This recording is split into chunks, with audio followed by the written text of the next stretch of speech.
अशोक खरात विरोधात शुक्रवारी रात्री उशिरा 2 गुन्हे दाखल। एका महिलेची लैंगिक शोषणाची तर एका इसमाची फसवणूक केल्याप्रकरणी गुन्हा दाखल।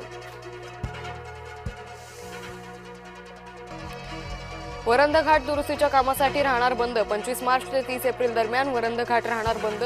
पुणे जिल्हाधिकारी जितेंद्र डुडी यांनी काढली अधिसूचना। अजित पवारांच्या विमान अपघाताचा मुद्दा लोकसभेत। खासदार सुप्रिया सुळेंकडून कालमर्यादित चौकशीची मागणी।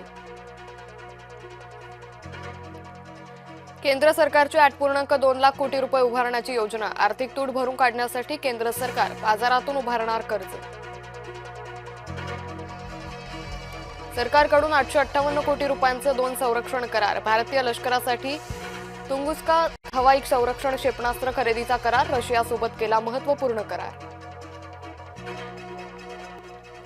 आजपासून क्रिकेटच्या चाहत्यांसाठी पर्वणी। IPL 19चा होणार श्रीगणेशा। पहिल्याच सामन्यात गतविजेत्या बंगळुरू समोर हैदराबादचं आव्हान।